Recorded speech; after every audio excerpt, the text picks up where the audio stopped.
સંતોના ચરણોમાં પ્રણામ, ગૌ ભક્તોના ચરણોમાં પ્રણામ. જય ગૌ માતા, જય ગોપાલ. આપણે જય એવી બોલાવવાની કે આ વંદરાવનથી ચાલુ થયું છે આ કાર્યક્રમ. 3 મહિના સુધી આ કાર્યક્રમ કઈ રીતે સક્સેસફુલ થાય એના માટે 3 મહિના મથામણ આલી હતી. 3 મહિના મથામણ હાલ્યા પછી બધાના અલગ અલગ વિચારો હોય. મારો વિચાર એમ હોય કે તલવાર લઈ લઉં, બીજાનો વિચાર એમ હોય કે અન્ન પાણી મૂકી દઉં, ત્રીજાનો વિચાર એમ હોય કે લાખોની સંખ્યામાં ભેગા કરું. એટલે આ બધી વસ્તુથી થતા બધા સંતોએ વિચાર કર્યો કે આપણે આ રીતનું તાલુકા, જિલ્લા પછી રાજ્ય અને રાજ્ય પછી દિલ્હી, એટલે આપણે રાજ્યમાં જશું એના પહેલા ગૌ માતા રાષ્ટ્ર માતા થઈ જશે. એ મને વિશ્વાસ છે અને આખા ભારતના હિન્દુ સમાજને વિશ્વાસ છે. એટલે આપણે જે બોલાવવાની કે વંદરાવનની અંદર જે આ 3 મહિના મથામણ હાલી હતી એ સાધુ સંતોને ખબર પડવી જોઈએ કે રાપરની અંદર રાયમાલ બાપાની મઢીએ ગૌ માતા રાષ્ટ્ર માતા થાય એના માટે જય જયકાર બોલાણી છે. ગૌ માતા કી, ગૌ માતા કી, નંદી બાબા કી, નંદી બાબા કી, નંદી બાબા કી. આવી રીતે જો જય બોલાવી પડે, કેમ કે આપણે ખાધું નથી ને એટલે હજી થોડીક નાની જય છે. ખાધા પછી આનાથી મોટી જય બોલે. એટલે હવે આપણે ખાલી આ સયું લઈ અને માણસ ભેગા કરવાના 100%, પણ મુખ્ય સયું છે. કેમ કે લાખ થાય, 1.25 લાખ થાય, પણ આપણે 40 કરોડ સયું આપવાની હસતા અક્ષર. 5.25 કરોડ અપાઈ ગઈ. 15 કરોડ રૂપિયા 790 જિલ્લામાં 15 કરોડ સૈયા સાથે આપણે જવાનું. એના પછીનું મુખ્યમંત્રી સાહેબને આપણે આવેદનપત્ર આપવાનું અને 20 કરોડ સૈયા સાથે 36 રાજ્યમાં આપવાની. એટલે આપણે એક ગામમાંથી ભાઈઓની, બહેનોની, 2 વર્ષના બાળકની આપણે રામ મંદિર બની ગયું. આપણે અત્યારે આપણાને બધી વસ્તુમાં આપણાને વિશ્વાસ છે. જ્યાં આપણા બેઠા છે ને સાહેબ, આપણે પક્ષની વાત નથી કરતા, પણ વિશ્વાસ તો અંદરથી છે કે જે સાહેબ આપણા બેઠા છે નરેન્દ્ર મોદી સાહેબ, એ કાર્ય આ કરી શકશે. આ સૈયાથી લડવાથી, આવેદનપત્ર આપવાથી, એ બધું કરવાથી એ કરી શકશે. આના પછી જો જશે તો આપણે સીતારામ, પછી આપણે સીતારામ કરવાનું. કાલે ગૌ માતા રાષ્ટ્ર માતા અત્યારે થશે.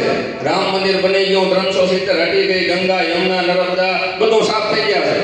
પણ ક્યારે થશે કે આપણે ઘરે ઘરે જાગૃત થશું, એક સહી લેશું. 2 વર્ષના બાળકને થઈ, મારા 5 જણાની સહી ગઈ હતી હવે રામ મંદિર માટે. ફોટો આવ્યો, ચોખ્ખા આવ્યા. એવી રીતે આપણે સહીનું અભિયાન છે, એવું આખા ભારતમાં ચાલે છે.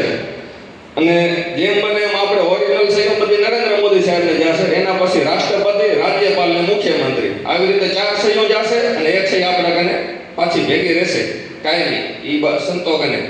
એટલે જેમ બને એમ સહીઓ વધારે થઈ જ આપણે ધ્યાન રાખવાની છે.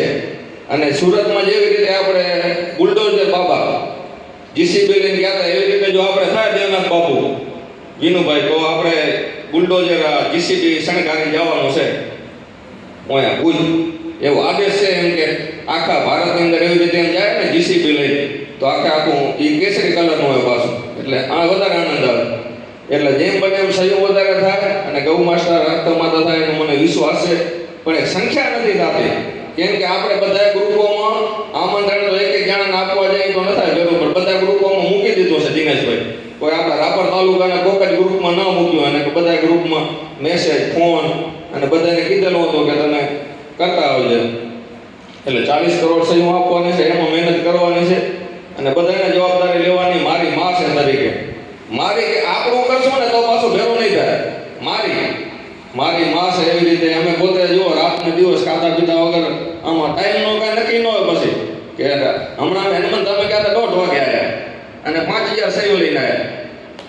એટલે આપણને હવે આવા 10-12 શનિવાર ભરાઈ જાય તો થઈ જાય. અને આપણે સંકલ્પ બધાએ લીધો છે 11 લાખ સહીઓ કચ્છમાંથી આપવાની. આમાં ધનેશ્વર બાપુએ સાક્ષી, દેવનાથ બાપુ બધાએ સંકલ્પ લીધો છે કે 11 લાખ સહીઓ લઈને આપણે કચ્છમાં આપવાની છે. પણ જેટલી થાય એટલી આપણાથી 11 વાગે 11 લાખ 5000 થાય કે 3 લાખ થાય, જે થાય, પણ આપણે સહીઓ વધારે આપવાની છે. અને બીજું કાંઈ ન કહેતા, જો કોઈને દુઃખ થાય તો માફ કરજો. બાકી અત્યારે મોદી સાહેબ છે તો આપણે હાથમાં લગમ છે. એટલે આપણે જેમ બને એમ સહયોગ કરીએ ને. આ મને એમ છે કે આ 27 જુલાઈને દેવાઈ જાય ને તો આપણે રોજની 80,000 ગાડીઓ કપાય છે ને તો 28 તારીખે બંધ થઈ જાય. હવે આપણે આમાં ઢીલ એટલી કરવાની કે 80,000 રોજની ગાડીઓ કપાય છે. એટલે જેમ બને એમ આપણે ફટાફટ સહયોગ પહોંચે, અને સહયોગ પહોંચે એટલે ફટાફટ ગૌ માતા રાષ્ટ્ર માતા થાય. એટલે રોજની 80,000 બાકી તો રામ ભગવાનના વખતમાં હમણાં મેં કાલે વિડીયો જોયો, રાજેન્દ્રદાસ બાબુએ કીધું કે 10,000 કરોડ ગાયો રામે દાન આપી હતી. તો અત્યારે એ ટાઈમનો સમય કેવો હશે હિન્દુસ્તાનનો, તમે વિચાર તો કરો. અને અત્યારે આપણા કને 8 કરોડ જ વધી છે. 10,000 કરોડ હોય કે 80 કરોડ હોય, 8 કરોડ બચાવવાની છે. અને આપણે જ્યારે અમે પથમેળામાં ગયા હતા, બાપુએ કીધું હતું કે 80,000 કરોડ ગાયો હતી. 80 કરોડ ગાયો, 80 કરોડ ગાયો હતી ત્યારે કે કારા માથાના માનવી 35 કરોડ હતા. તો 35 કરોડમાં 80 કરોડ ગાયોને કોઈ એઠવાડો કે ધોકા નતા ખાવા પડે. અત્યારે આપણે વસ્તી થઈ ગઈ 100 કરોડ અને ગાયોમાંથી 8 કરોડ, એ ચોપડે તો 8 કરોડ ગાયોને જે ધોકા અને એઠવાડા ખાવા પડશે તો આપણે કેટલા સહભાગ્ય છે, વિચાર કરો તમે. એટલે સાચો કહેવા જાય ને તો રૂવાટા ઊભા થઈ ગયા છે. અને હવે આપણે રાપર તાલુકામાં 130 ગામ અને 130 જણા નથી.